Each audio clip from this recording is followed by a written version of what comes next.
कैसे हो आप? आशा करता हूँ आप बहुत अच्छे होंगे। दोस्तों, इस वीडियो में हम पढ़ने वाले हैं रसायन विज्ञान के सामान्य परिचय के पार्ट 3 के बारे में। दोस्तों, इस वीडियो में हम चर्चा करेंगे आज सिंबल यानी प्रतीक क्या होते हैं, प्रतीकों के निर्धारण के बारे में, रासायनिक सूत्र और उनके प्रकार के बारे में अध्ययन करेंगे, रासायनिक समीकरण और उनकी कमियां और रासायनिक समीकरण के संतुलित करने की विधियों के बारे में विस्तार से अध्ययन करेंगे। तो बने रहिए हमारे साथ इस वीडियो के अंत तक। दोस्तों, इस वीडियो में हम सीखने वाले हैं बहुत ही इम्पोर्टेंट टॉपिक जो रसायन विज्ञान के एकदम बेसिक से शुरू होते हैं। तो बने रहिए हमारे साथ। तो चलिए दोस्तों, शुरू करते हैं। आज के इस वीडियो में हम देखने वाले हैं रसायन विज्ञान के पार्ट 3 के बारे में।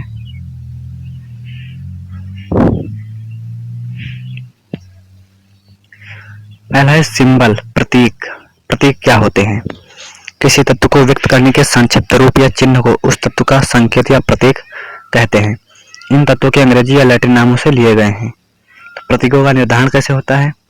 तो कुछ तत्वों के प्रतीक उनके नाम के पहले अक्षर होते हैं, जैसे कार्बन का प्रतीक C, नाइट्रोजन का प्रतीक N है। यदि एक से अधिक तत्वों के नाम एक ही अक्षर शुरू होते हैं तो उनके प्रतीक लिखते समय उनके नाम के पहले अक्षर के साथ एक अन्य अक्षर छोटे अक्षरों में स्मॉल लेटर लिखा जाता है।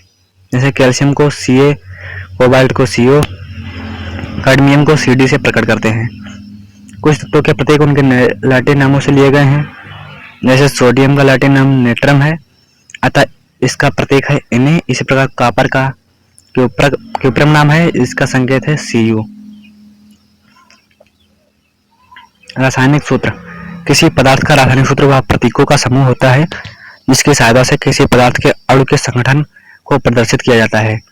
ये 3 प्रकार के होते हैं। पहला सरलतम सूत्र, आणविक सूत्र तथा संरचनात्मक सूत्र। पहला सरलतम सूत्र, सिंपल फार्मूला। इससे यौगिक के एक अणु में उपस्थित तत्वों के परमाणुओं की संख्या का सरल अनुपात प्रदर्शित होता है। जैसे CH2 में कार्बन, हाइड्रोजन तथा ऑक्सीजन का अनुपात 1:2:1 है। इसे सरलतम सूत्र कहते हैं। नेक्स्ट है आणविक सूत्र, मॉलिक्यूलर फार्मूला। यौगिक के अणु में उपस्थित विभिन्न तत्वों के परमाणुओं की वास्तविक संख्या का ज्ञान आणविक सूत्र होता है। जैसे C6H12O6 में कार्बन, हाइड्रोजन तथा ऑक्सीजन के परमाणुओं का अनुपात तो 1:1 है, लेकिन वास्तविकता में कार्बन के 6, हाइड्रोजन के 12 तथा ऑक्सीजन के 6 परमाणु उपस्थित हैं। तत्वों के आणविक सूत्र, मॉलिक्यूलर फार्मूला ऑफ एलिमेंट्स। किसी तत्व का आणविक सूत्र लिखते समय उसका प्रतीक लिखकर उसमें उपस्थित परमाणु की संख्या प्रतीक के दाईं ओर नीचे लिखते हैं। जैसे ऑक्सीजन का आणविक सूत्र O2 तथा नाइट्रोजन का आणविक सूत्र N2 है। अब आगे बात करते हैं यौगिकों के आणविक सूत्र, मॉलिक्यूलर फार्मूला ऑफ कंपाउंड्स। जिन तत्वों या मूलकों से यौगिक बनता है उनके प्रतीक इस प्रकार लिखते हैं कि धात्विक मूलक बाईं ओर तथा अम्लीय मूलक दाईं ओर हो। इन प्रतीकों तथा मूलकों की उनकी संयुक्ताएं लिखते हैं।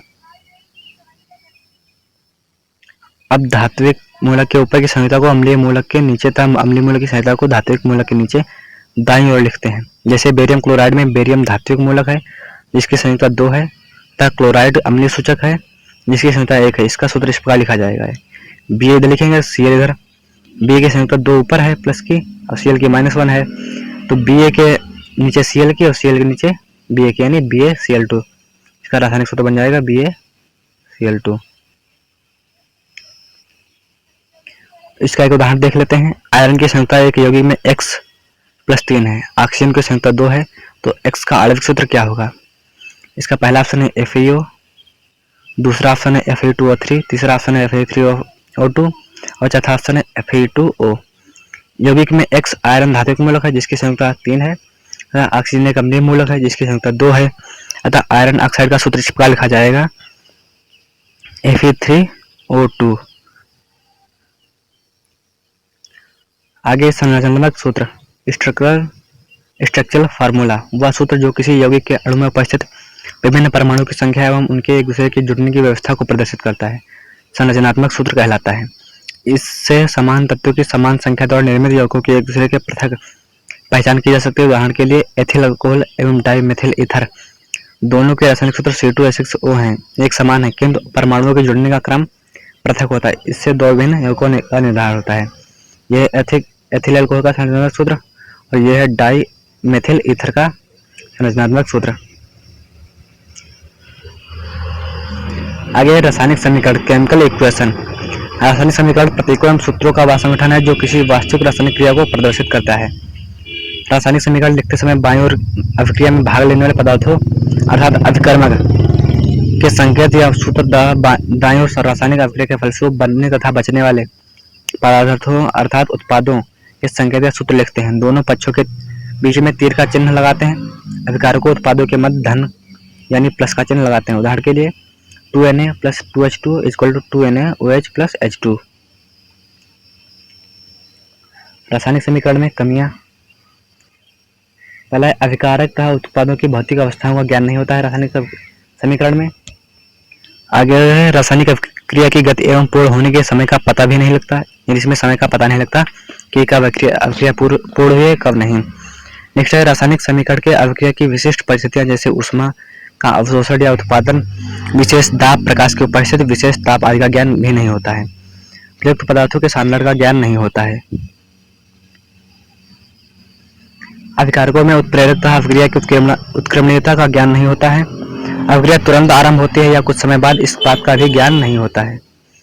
यद्यपि अब रासायनिक समीकरण की विधि में सुधार करके अधिकतर कमियों को पूरा करने का प्रयास किया गया है, लेकिन अभी भी रासायनिक क्रिया के पूर्ण होने के समय व क्रिया की गति का पता रासायनिक समीकरण से नहीं लगता है। रासायनिक समीकरण को पूरा करने के लिए प्रयुक्त विभिन्न चिन्ह एवं उनका अर्थ। ताप दाब तथा उत्प्रेरक को इस चिन्ह के ऊपर लिखकर व्यक्त करते हैं। ठोस को S, द्रव को L तथा गैस को एरो, ऊपर एरो से प्रदर्शित करते हैं। अवक्षेप के लिए नीचे एरो लगाते हैं। अवशोषित ऊष्मा के लिए ΔH तथा ऊष्मा उत्पन्न होने के लिए -ΔH प्रयुक्त किया जाता है। उत्क्रमणीय अभिक्रिया के लिए इस चिन्ह का प्रयोग करते हैं। रासायनिक समीकरण को संतुलित करने की विधियां। पहला है जांच एवं त्रुटि विधि, चेक एंड एरर मेथड। सर्वप्रथम अभिकारकों को तीर के बाईं ओर तथा उत्पादों को दाईं ओर उनके सूत्रों के रूप में लिखा जाता है। फिर जो परमाणु सबसे कम संख्या में आया है उसे पहले संतुलित किया जाता है।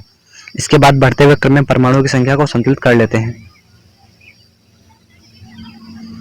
उदाहरण के लिए कापर Cu पर सल्फ्यूरिक अम्ल H2SO4 की अभिक्रिया से copper sulphate CuSO4 sulphur dioxide SO2 तथा जल H2O प्राप्त होता है। अभिक्रिया है Cu + H2SO4 = CuSO4 + SO2 + H2O। ये अभिक्रिया है। इसको संतुलित करने की विधि। समीकरण फर्स्ट में कापर Cu परमाणु की संख्या सबसे कम है, इसलिए सर्वप्रथम इन्हें संतुलित करते हैं। इस समीकरण में बाएं पक्ष तथा दाएं पक्ष में Cu परमाणु की संख्या बराबर है।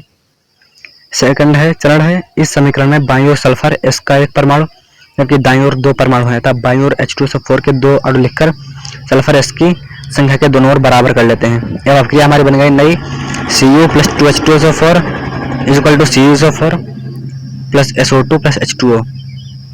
थर्ड नंबर पर आता है समीकरण सेकंड में बाईं ओर हाइड्रोजन के 4 परमाणु हैं जबकि दाईं ओर 2 हाइड्रोजन परमाणु हैं, इसलिए दाईं ओर के जल H2O के 2 लिखकर हाइड्रोजन परमाणु की संख्या को भी संतुलित कर लेते हैं।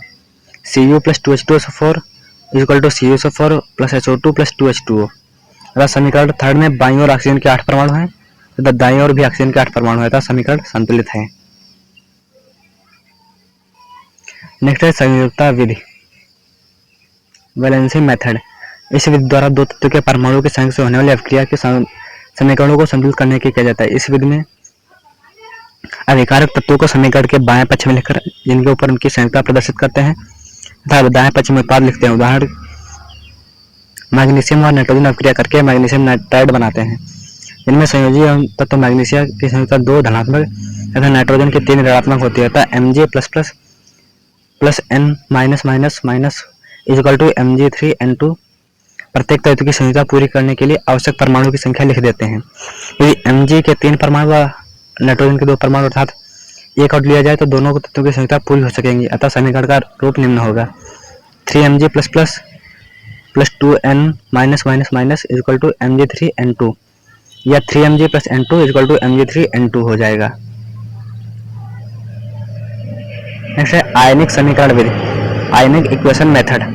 जल में घोलने पर अपने आयनों में विभक्त हो जाने वाले यौगिक या विधि प्रयोग में लाते हैं। इस विधि में सर्वप्रथम आयनिक समीकरणों को अलग अलग लिखकर उन्हें संतुलित कर लेते हैं, फिर उन्हें जोड़कर संपूर्ण रासायनिक समीकरण लिख देते हैं। इसका एक उदाहरण लिख लेते हैं। उदाहरण पोटेशियम सल्फेट था बेरियम क्लोराइड, विलेन अभिक्रिया करके बेरियम सल्फेट का अवक्षेप बनाते हैं। केटोसो4 2K plus SO4 minus minus, इसकी बन जाएगी BaCl2 Ba plus 2Cl minus जोड़ने पर केटोसो4 plus BaCl2 equal to 2KCl plus BaSO4, यानी समीकरण संतुलित हो जाएगी हमारी। तो आज के लिए इतना ही, मिलते हैं नेक्स्ट वीडियो में। अगर यह वीडियो को पसंद आई हो तो इसे लाइक और शेयर जरूर करें। हमारा यूट्यूब चैनल है the unique way of learning.